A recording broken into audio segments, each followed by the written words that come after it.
And welcome in, everybody. Welcome back another Wednesday here with you, with your friends, the Dynasty Force podcast crew, myself, and Bill here as always. Bill, how's it going on this fine, luscious Wednesday?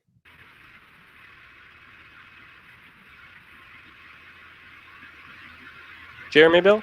It's going pretty well. Yeah, I'm about to switch over from my computer to my phone because I'm having some internet problems on my computer. I have too much stuff, too many tabs up. Sure thing. That's fine. So, while Bill makes that change, it's going to be actually Bill's already here. So, um, welcome back, Bill. I asked how your luscious Wednesday is going. It's going pretty well. Got NBA lock soon. For the people that don't know, make sure you check out those Pub Sports Radio NBA plays of the day, man. I'm telling you, we're on a hot streak. Last night, the play of the day was big money odds plus 480 for Russell Westbrook to record a triple double. Nailed it right on the head. For example, man, if you put $100 down on it, you won 550. So that's how much of a good return that was. I mean, that's a hit. I can't complain. You never can complain with a hit like that. Yeah. Then again, I don't know. I feel like you could put $100 on Russell Westbrook to get a triple double any night. I mean, maybe it's different now with the Wizards. I haven't been paying too much attention. Is it? Am I just speaking out of my ass here? To start off the season, he had a couple triple doubles, but he just came back from injury a couple games ago. But the game that I specifically picked out was the one against the Blazers because of the narrative between him and Damian Lillard. Yeah. That's like an ongoing thing for years now. Definitely.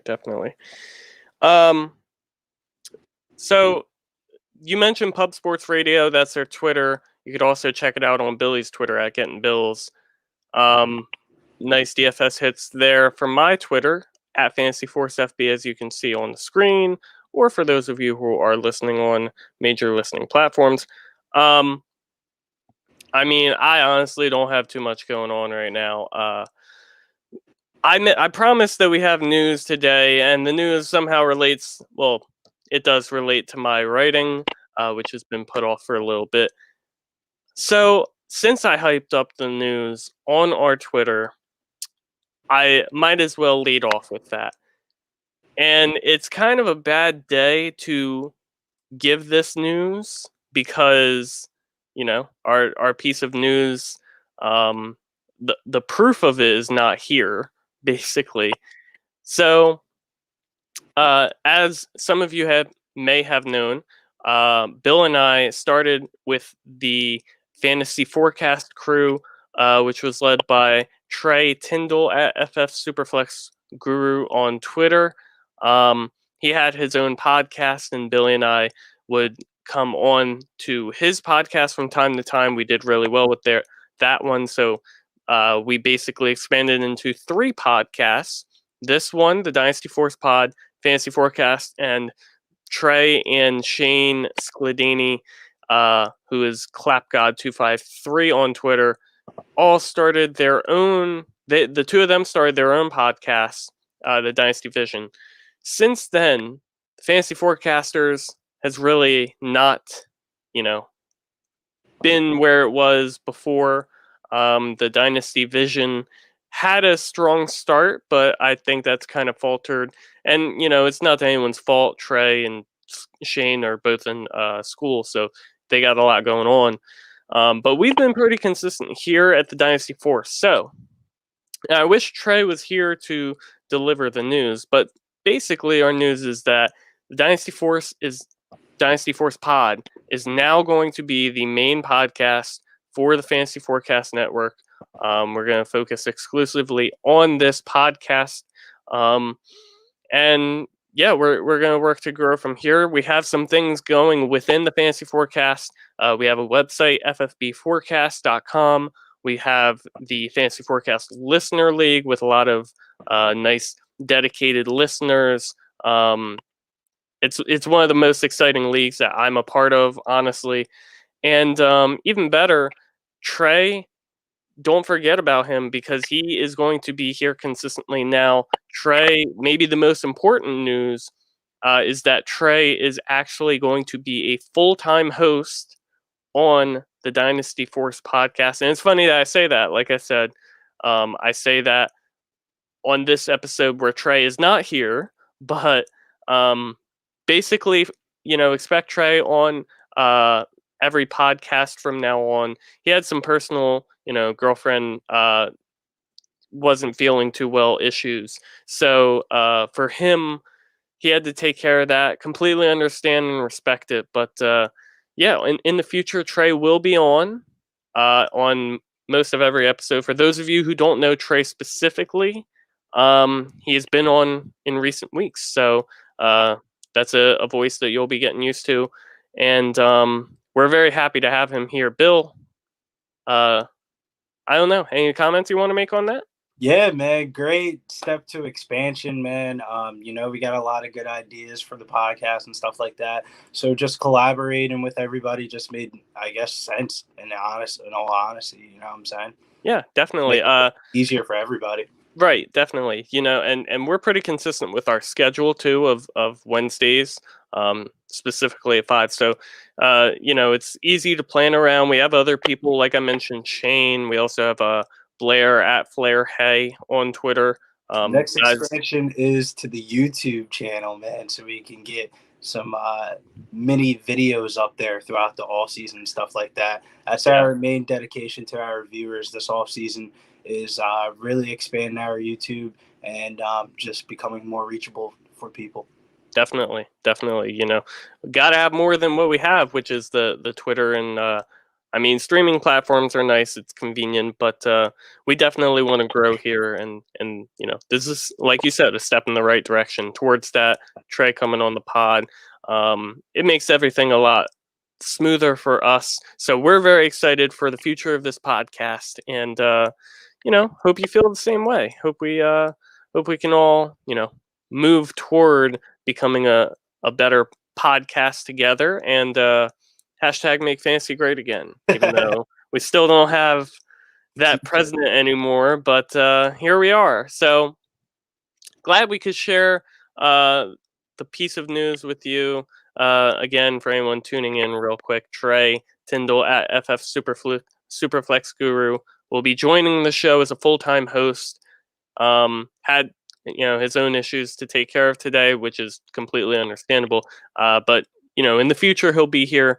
And then, main podcast for the Fantasy Forecast Network. So very exciting for the growth of our podcast. But on this episode today, because we do still have an episode to talk about, not just the news.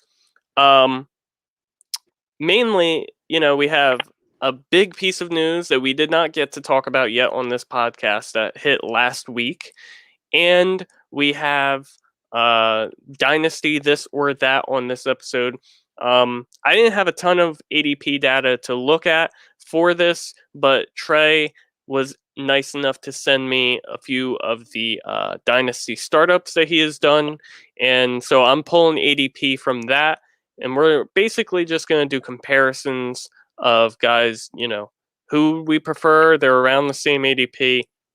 It's a fun one, man. I'm sorry to cut you off. This is going to be a fun one because the people that you picked, I feel like, are all had certain positives and certain negatives. So I'm pretty interested to see your response.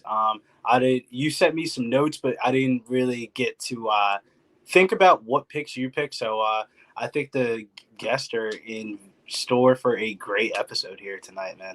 Definitely. We've done this before. We had the Fantasy Forecast episode last summer, do some of this.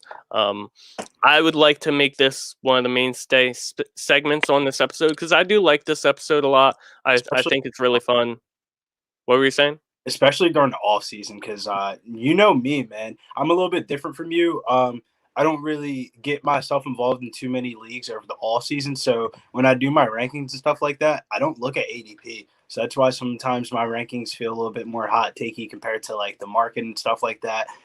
So it's always nice for you to hone in my hot takes and let me know what the ADP of the land's looking like, because we'll talk about the running backs, man. I was pretty surprised to see their ADP. Yeah, definitely.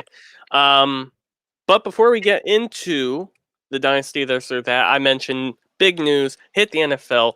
If you're listening to this podcast, I really don't think there's a way you don't know about this news, but we'll just drop it in case you didn't hear about it. You live under a rock or something.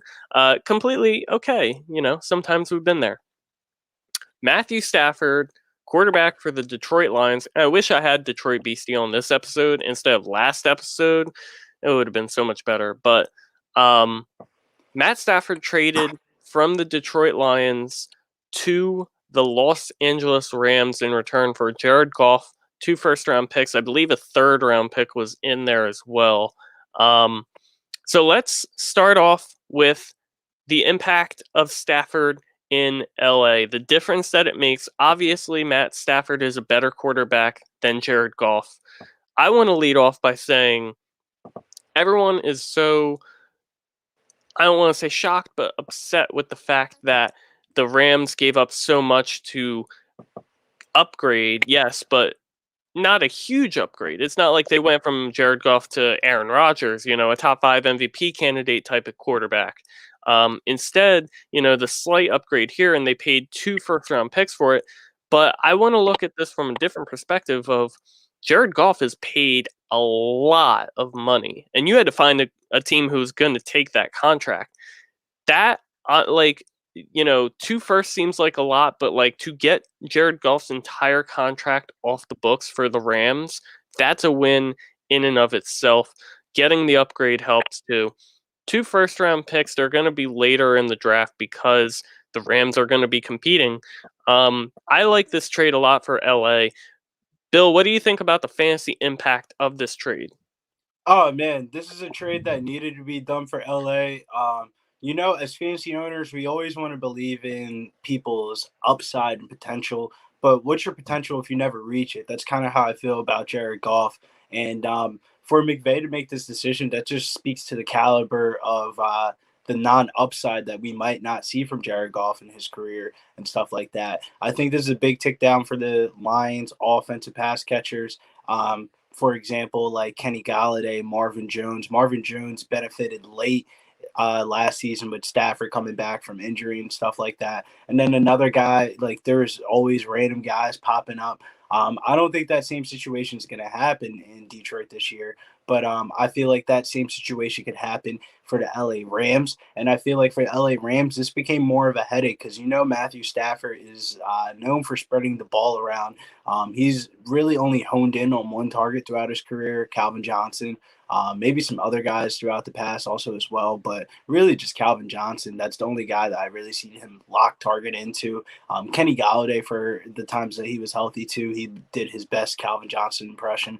But overall, though, I can imagine myself being heading throughout the season, not knowing who to start between Robert Woods, Cooper Kupp, Tyler Higbee, and Gerald Everett, because I feel like Gerald Everett is a guy that we don't talk about, but he's going to be a guy that's going to eat into the target share enough to be noticeable. One point, as far as Gerald Everett, that I will make is that he is currently an unrestricted free agent, and He's a goner. I would believe he's a goner. They drafted Bryson Hopkins in the 4th round last year, if you remember, at tight end. He had some impacts during the season. And they don't really need a main tight end sort of guy in that offense. I think they would be fine drafting another tight end later on or something of that nature.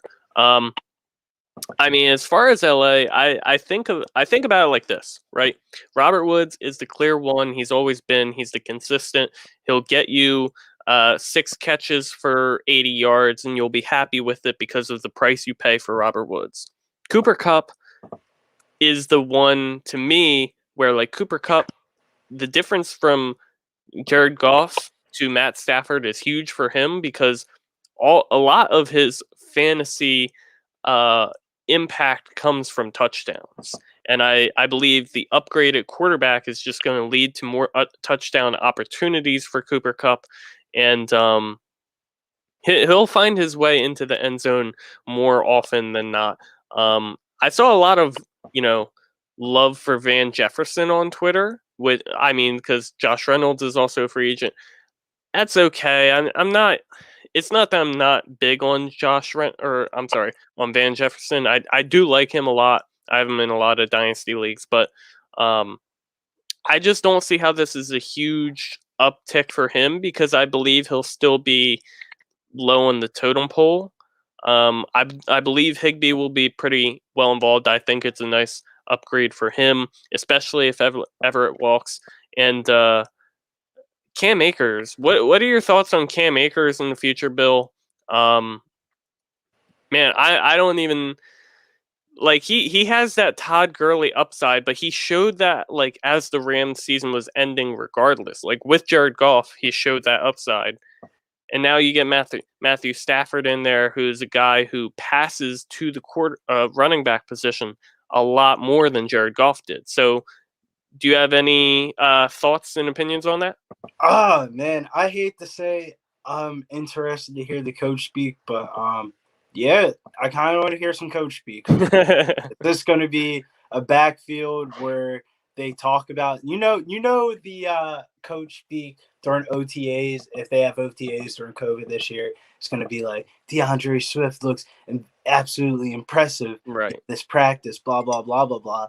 I'm interested to hear, is he the main guy? Are they going to be playing these Joe Schmo backups out here, or is it just going to be DeAndre Swift eat fest? I can kind of understand why the rookie didn't get a full workload his rookie year. Plus, he had injuries too. He had injuries and stuff. Like college resume didn't really seem like he was ready to come right in there and handle 85% of the workload. I mean, I think he has the talent to be able to handle 85% of the workload. It would just be up to the. It's a matter of time. Yeah. Yeah. If I was going to ask a different question, but it's not particularly related. I'd rather just move on here. I do like the move for LA.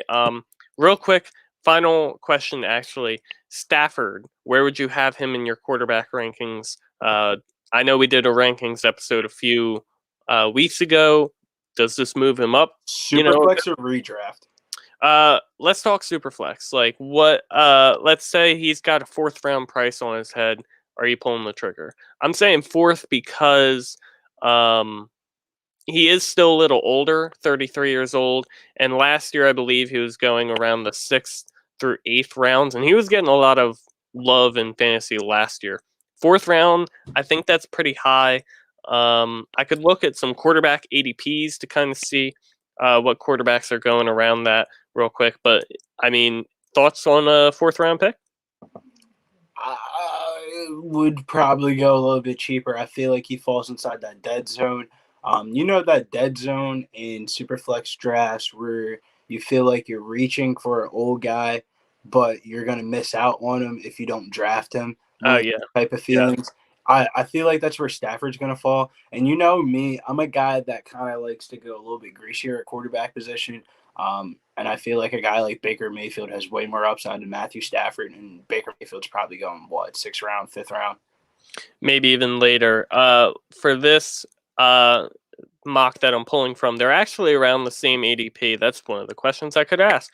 At least at this time, though, this draft took place before this trade happened. So Baker went 7-5 and Matt Stafford went 7-7. So obviously, though, I think Stafford's trade, or not trade value, but dynasty value will take a jump from this. So one way or another, he will be costing more, probably closer to a late 5th, early 6th. I think at that point, I think I'd be willing to pull the trigger. Does that change anything for you? You said late round, early 6th? Late 5th, early 6th, yep. Yeah, I'd probably pull the trigger there. I still imply the late QB strategy even in Superflex. Yeah, I definitely feel that. Real quick, let's hit on the impact of Goff in Detroit. As of right now, he is a Detroit Lion. That could change. I don't know. We'll see. I don't know how much confidence they have in him. Kenny Golladay is a free agent. Marvin Jones is a free agent. So honestly, have no idea where we are at with Detroit and their receiving core. that to me makes this kind of a hard decision to look at right now. TJ Hawkinson, Bill, your thoughts? Man, I'm gonna have to downgrade my boy just the slightest a bit. Just the slightest a bit. I don't really like Jared Goff, man. I really don't want anybody attached to Jared Goff.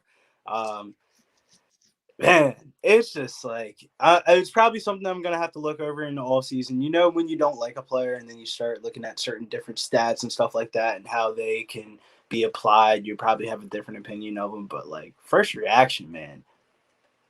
See, I wasn't already liking Detroit, but besides DeAndre Swift, I really don't like this at all. Yeah, I mean, I'm still willing to invest in DeAndre Swift. Don't you feel like this team is going to go so run heavy scenario, and the only times that we're going to get offense from this team is when they're going to be in negative passing situations and stuff like that, where they're going to have to catch up.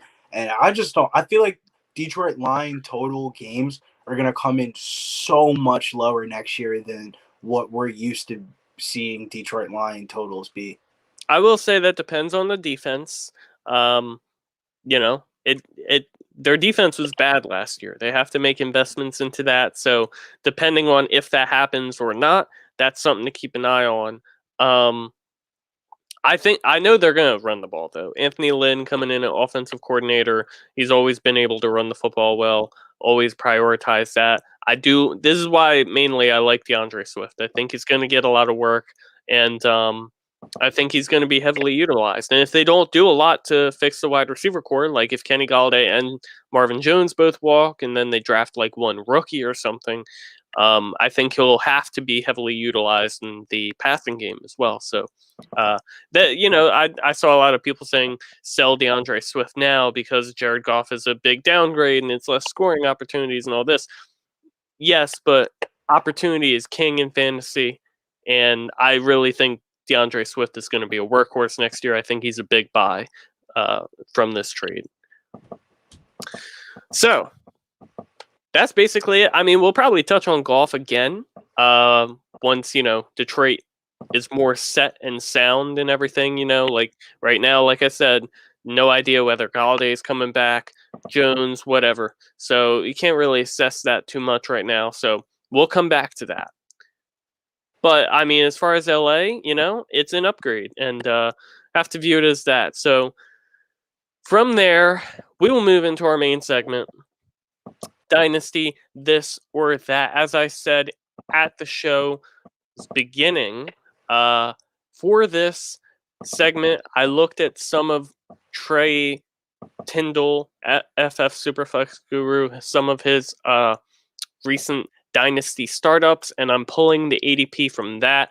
So we're going to look at basically guys at very similar ADPs, and who would you rather have? Basically, you're paying the same thing for these guys.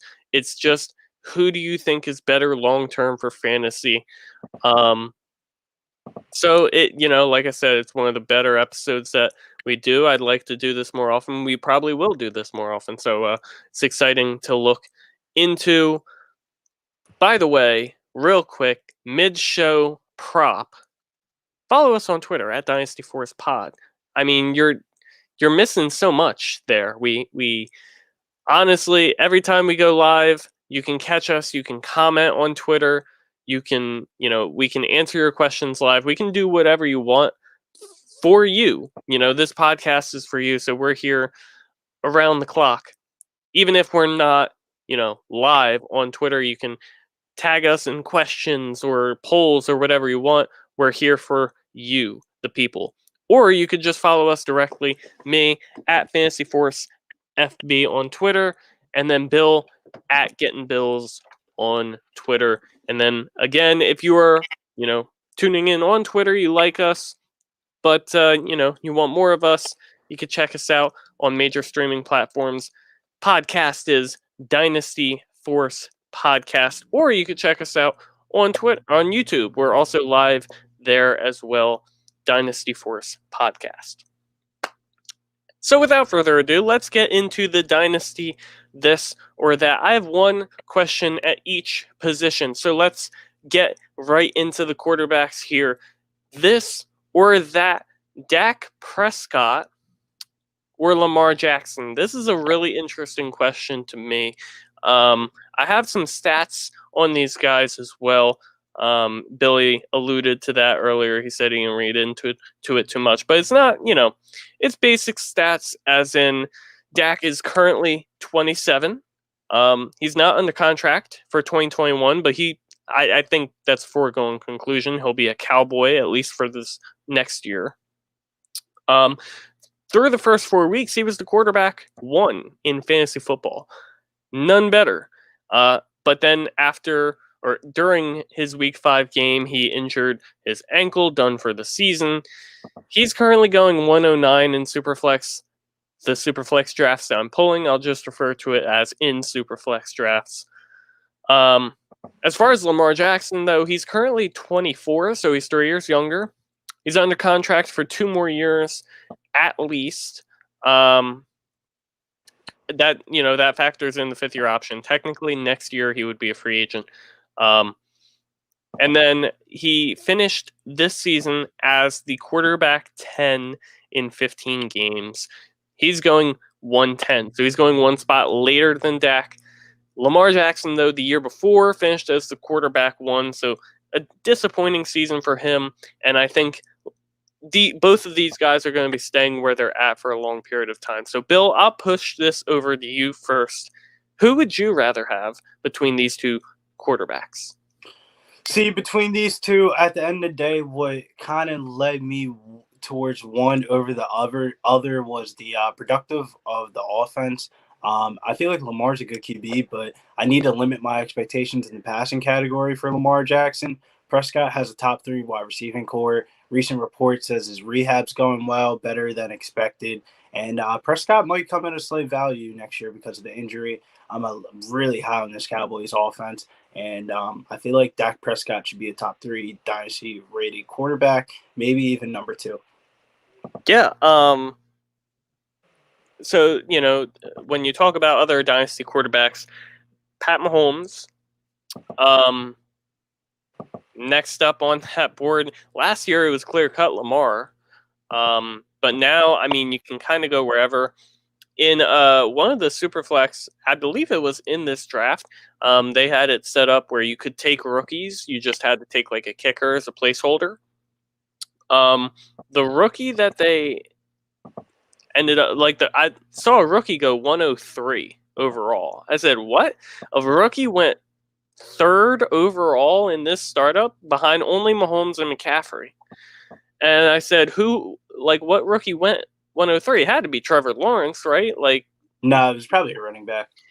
No, it was Trevor Lawrence. It's Superflex League. And the love, Trevor Lawrence at 103 is the quarterback 2. That is crazy to me. I can understand rookie love and, he hasn't drafted yet, but regardless, God, even with all that said, rookie love, hype for the upcoming future of him and everything. 103, that is crazy. I would definitely not take him over Dak. Probably, I don't know. I think that's a good question between Lamar Jackson and Trevor Lawrence, but, something to visit down the road. Anywho, we're on the question of Dak, and because I said that, not a question I would take Dak, and then on the opposite side, I'm like, well, Lamar Jackson or Trevor Lawrence, that's a good question. I think that basically, decides it for you, that I'm going to be taking Dak in this one. Like you said, production in the offense, he was the quarterback 1 through 4 weeks. I know looking at history doesn't help us because look at history. Lamar Jackson was the quarterback 1 in 2019.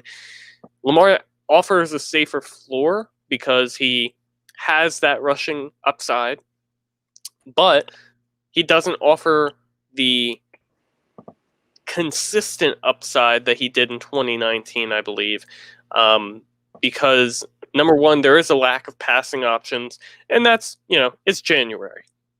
That could definitely change, but you have Mark Andrews, you have Hollywood Brown, and really nothing else. And Hollywood Brown tends to be more of a downfield threat, and that's kind of it. So, it's just not a lot to offer in the passing game. But you mentioned it with Dak. 3 elite wide receivers. I don't know if Michael Gallup is elite, but he's fantastic to have as a third wide receiver, so great running game in Ezekiel Elliott. Just a lot to like about the situation with Dak and a lot to hate about the defense for Dallas too. So, that's another thing. He's always going to have to be passing the football because the defense is going to force him to. Like if this is a situation like Baltimore, like Lamar Jackson and the Ravens could get away with running. Let's say they run 50 plays in a game. They can easily run the ball for 40 of them and probably win dominantly because, number one, they have a great defense. Number two, they have a great running game. Dallas does not have a great defense. They have a solid running game, but they don't have a great defense. So it's just not going to work out for them to be on that sort of ratio. And you saw that with the passing totals for Dak this year. So, like I said, I will be taking Dak. I know he's 3 years older, not under contract. I'm not worried about it. I think he's going to be a Cowboy for a long time. And I think he has that upside to finish as the quarterback one more than Lamar. So we're both taking Dak on that one. I thought that might be a little more interesting, but I guess what Dak did this year versus what Lamar did this year, it's just more impressive on the Dak side and gives you brighter outlook for the future as well. Yeah. So let's head into our second Dynasty this or that question. This is the running back position that you alluded to earlier as well, Billy. This or that. I have 3 running backs here. We're going to talk about Joe Mixon, James Robinson, or Miles Sanders. Now, all 3 of these running backs are young. All 3 of these running backs are guys you want in Dynasty, unless you're a hater and you just don't want Joe Mixon, because there's people like that. So let me read you off some stats here real quick. Joe Mixon, he's currently 24. He's under contract for 4 more years. He was the running back 9 through 6 weeks before his season-ending foot injury. The thing is, though, 42% of his points came in week 4 against Jacksonville. So almost half of his points through the first 6 weeks came in one game. That's crazy. Yeah, I see that also as well when I did my research process throughout this pick. Yeah. He's currently going 4-10 in Superflex drafts. James Robinson, he's currently 22, so he's 2 years younger. He's under contract for 2 more seasons.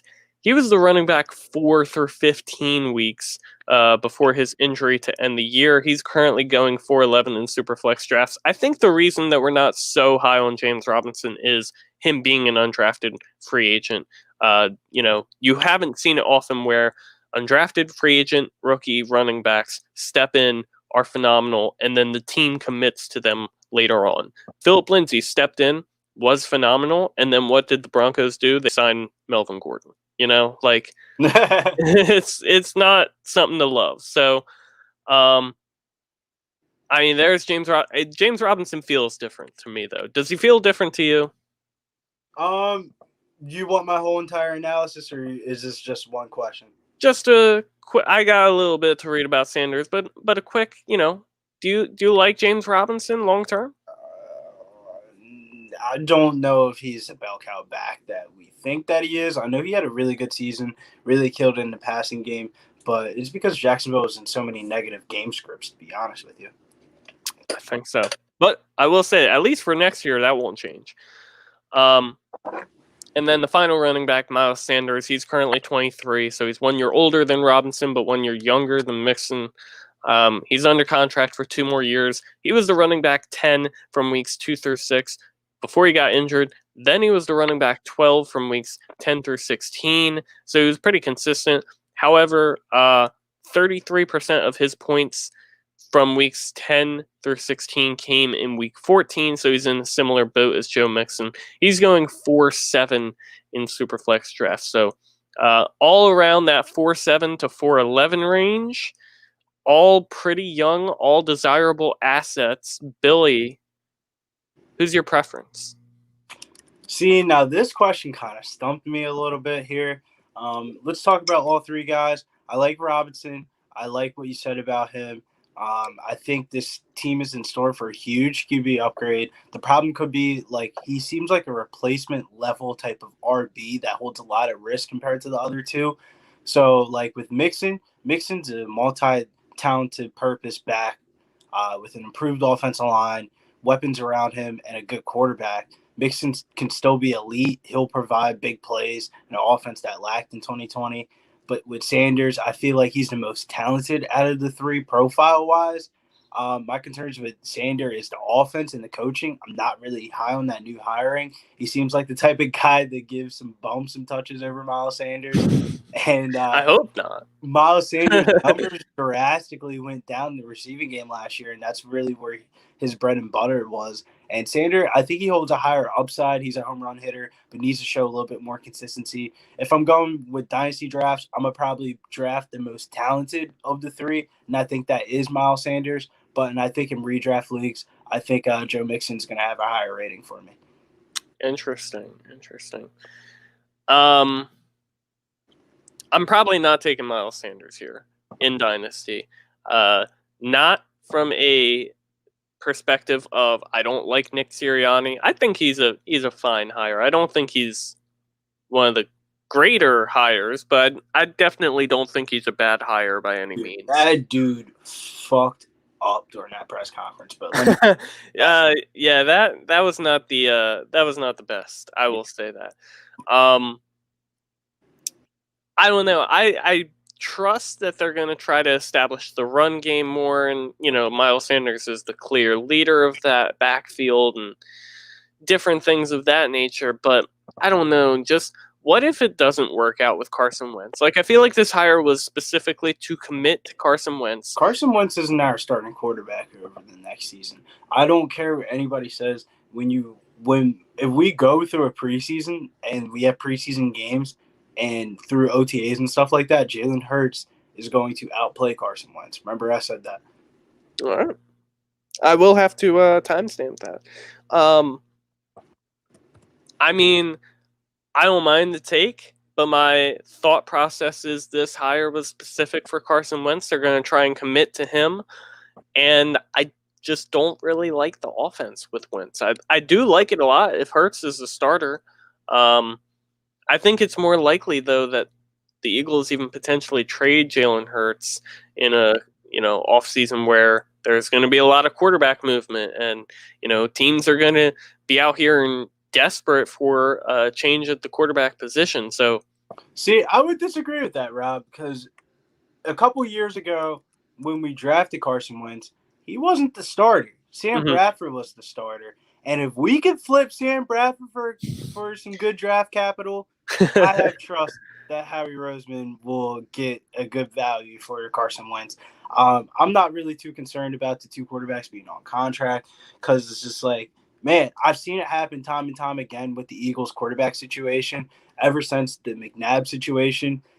We draft a guy, think he's good, and then we draft another guy, and he turns out to be way better. And same exact situation happened with Kevin Cobb, Mike Vick, Sam Bradford, Carson Wentz, and now we're going to see it again with Carson Wentz and Jalen Hurts. I feel like this is kind of like an historical thing. I don't know how they'll get it done, but they'll find a way to get it done. Interesting. It could be something similar to, the Jared Goff, Matthew Stafford trade of just let's give them a little more so that they take the contract off the books. And, we'll see how it works.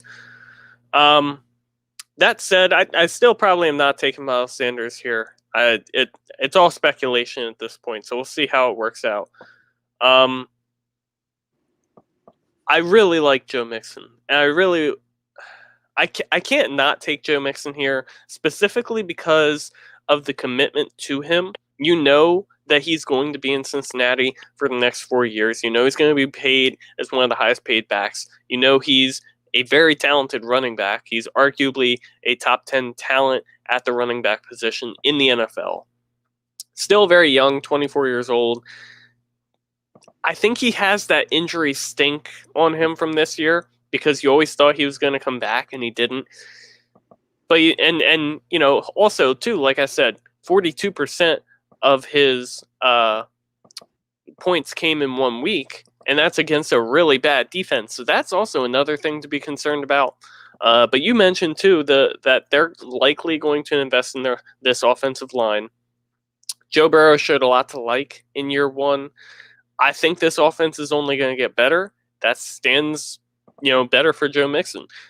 His last 2 years, this past year was disappointing mainly because of the injury, number one, and because his performance outside of the one game.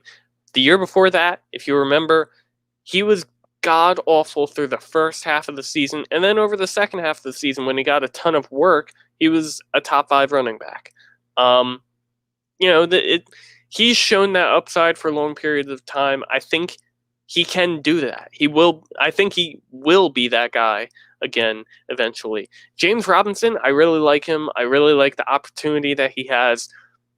It's just so hard to commit to an undrafted rookie running back versus a guy who has a 4-year contract as a top 5 paid running back. That's basically the reason I'm taking Mixon. I think they both have the same levels of upside, but the floor for James Robinson's a lot lower than the floor of Joe Mixon, in my opinion. Yeah, the only thing is with Joe Mixon is I don't think he'll ever be a guy that we see get 40, 60 catches in a season. You know what I'm saying? That's one you could argue too.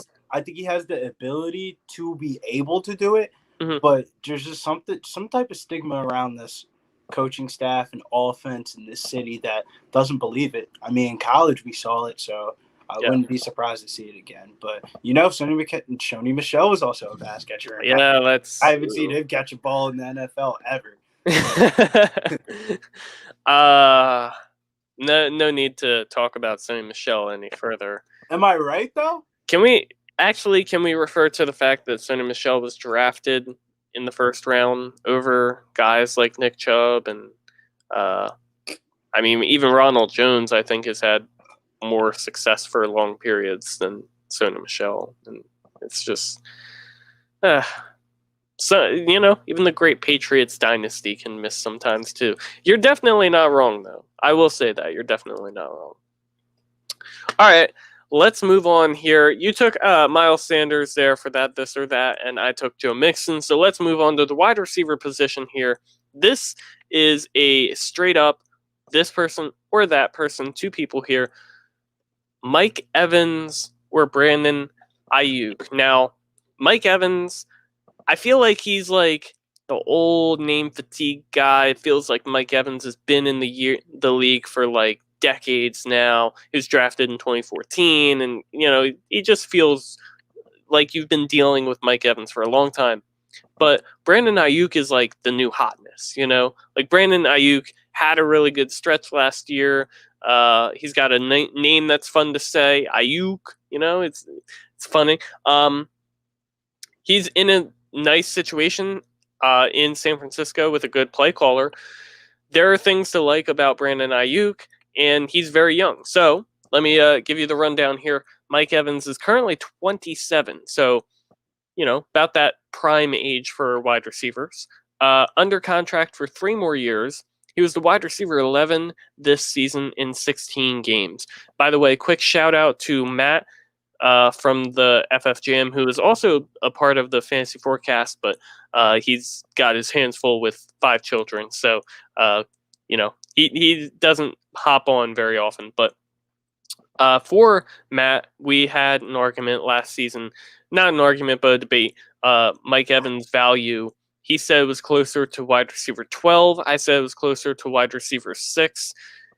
I'm not disappointed in a wide receiver 11 finish for Mike Evans, but he definitely hit the nail on the head with that one, almost exactly with wide receiver 11 as his finish.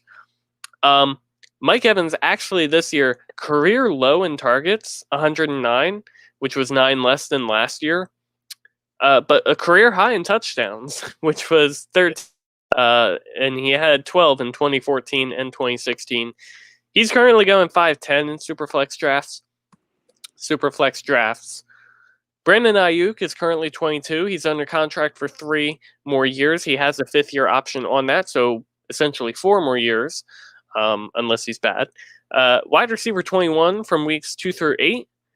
But I think the thing that I really want to highlight is he actually finished 0.1 fantasy points per game lower than Mike Evans. So he was right there with him, and he's currently going 5-11, so about right after him. I don't know about this one. This one's a really interesting one to me. I want to hear your thoughts on this, Bill. This one was definitely the hardest one of the two because you know how I feel. All right, so let me give you the rundown for the people that don't know about my history with Mike Evans. For the people that don't know, my favorite college football player is Johnny Manziel. So I'm really familiar with Mike Evans. I called that Mike Evans breakout year. I drafted him in the first round that year that he finished as a top 5 wide receiver. But he sucks. like when you look big profile wise, I'm not high on Mike Evans being an elite wide receiver, that upper echelon type of receiver, the guy that can get it done despite the matchup. I remember you saying this before the season, though, that he was just ass. And yeah, I don't remember who it was, but someone was on this podcast with us, and we were both just sitting here shaking our head and trying to move on from the conversation as quickly as possible. Yeah, bro. I really think that Mike Evans really relies on the touchdown category. And at the wide receiver position, why are you relying on touchdowns? There's so many yards to gain and production consistency from other guys that I just don't see it out of Mike Evans. But then we flip the script and we go over to Brandon Ayuk. I like him more than Mike Evans, but his numbers are inflated from last year because of the 49ers injuries to their wide receiving core and their tight end core. My questions for Brandon Ayuk, I have 4 questions, and tell me I'm not wrong. What happens when the 49ers offense has all 3 receiving options? Will Brandon Ayuk earn healthy target share, a lot of the air yard share with Deebo Samuel and George Kittle? Brandon Ayuk also suffered from a high ankle sprain that ended his season last year. He deserves and should get consistent opportunities, but that's not a guarantee. Yeah. A lot of mouths to feed in a run-heavy offense. Kyle Shanahan, while he's an offensive guru, he is a run-the-ball type of guy. So this is a situation where I don't know. I'm not super excited to invest in Brandon Ayuk, but also think long term for the Tampa Bay Buccaneers here. Tom Brady is not getting any younger. I mean, I know he's talking about playing beyond 45 and all this, but let's speak immediately. Brady's under contract for 1 more season in Tampa, and he has a clause in his contract that he cannot be franchise tagged. So it's very possible that he leaves Tampa after this next season and then continues to play somewhere else, or maybe he does resign in Tampa. But there is uncertainty. That said, there's also uncertainty in San Francisco. Jimmy Garoppolo is the quarterback, but the commitment to Jimmy Garoppolo, it feels the same way of the Rams' commitment to Jared Goff, and you see how that ended. So there's just a lot on the plate with this argument. I'm going to take Mike Evans here, though. I'm going to take Mike Evans because we've seen the production. You know what you're getting with Mike Evans. He's likely going to be a top 12 wide receiver. Even though the targets were down this year, the efficiency and the touchdowns were up. I like Mike Evans as a player, unlike you. I think he benefits, too, from having other great wide receivers on the field like Chris Godwin, Antonio Brown. I think he's more consistent than we give him credit for as well. Who'd you take officially between Evans and Ayuk? Ayuk. I understand the Ayuk take. He is 5 years younger, too, so that's another big factor. It was really just an age thing, not really like team scenario type of thing. If it's a 50-50 coin toss between 2 people, and I'm just going to take the younger guy and the more talented guy, I feel like.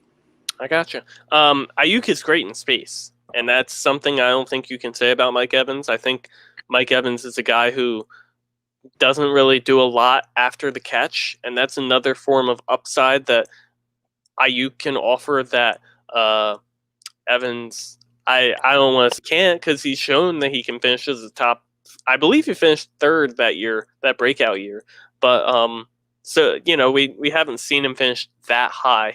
I think he's more likely around that 9 to 12 range. Whereas Ayuk, like I said, he's the new hotness. He's got that upside where if he does get a nice amount of target share, he is heavily utilized. He has big time upside in that offense. I don't know. We'll just have to see how it works out. But personally, in this situation, I would take Mike Evans. I think he's more of a sure thing than Brandon Ayuk. Though I do like myself Brandon Ayuk a lot. I would not be upset to have either on my roster. So we're on opposite sides on that one, which is interesting. I like differing, because I don't like to give same opinion as you all the time. Just offer a little something different to the followers. Show both sides. So let's finish this out with the tight end position. This one's another 3B, where I'm going to be comparing 3 young tight ends all around the same ADP. Let's hit it. It's going to be Mark Andrews, TJ Hawkinson, or Noah Fant. Now, obviously, they're all young. Mark Andrews is currently 25. He's under contract for 2 more seasons. He finished as a tight end 6 in 14 games last year. He was actually the tight end 4 in points per game, behind those big 4 of Darren Waller, Kelsey, and George Kittle. So, he wasn't as bad as it feels like he was. And he's currently going 6-6 in startups. TJ Hawkinson is currently 23. He's under contract for 2 more seasons, 3 with a 5th-year option. Finished as the tight end 5 in 16 games. He was the tight end 8 in points per game, though. And like we mentioned at the top of the show with the outlook for Detroit, who knows? Currently going 6'10", so he's a little bit behind Andrews. And Noah Fant is currently 23, under contract for 2 years, with the 3rd year being a 5th-year option, so 3 years essentially. And he finishes the tight end 8 in 15 games, tight end 12 in points per game. He's currently going 7-1. I think the thing that was the biggest surprise to me with looking at all this was that Noah Fant played 15 games. Like, doesn't it feel like he was hurt all season? Not particularly, because I played DFS and he was pretty chalky every week because of just his price tag and stuff like that, and the production that he was giving. So I don't know. I had this feeling that Noah Fant was always hindered with this injury, and I was just surprised to read 15 games for him. I was also kind of surprised to read TJ Hawkinson 16 games. So it's surprising to me that Mark Andrews missed more games than both of them. Yeah. Let's start with you.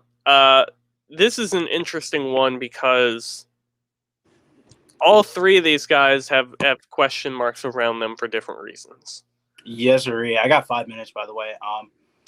This is a hard one because I think Mark Andrews is the one that you want to say when you first look at this, but then when you dive into the stats a little bit, I think Noah Fant might be the right answer. I think TJ Hawkinson's the most talented of the 3, like profile wise, but I feel like production wise, I feel like Noah Fant is going to have to get the job done for the Broncos next year. Interesting.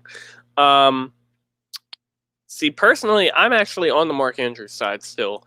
I think he's the clear number 1 option in this offense, the alpha receiver. And that could change. Obviously, Baltimore could invest in the wide receiver position.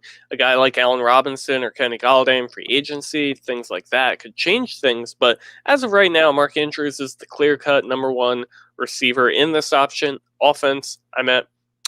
He was still up there in points per game. Like I said, tight end 4, right behind those 3 big guys. A little disappointing this season for, not being in that elite category. We expected him to take a jump, and he didn't.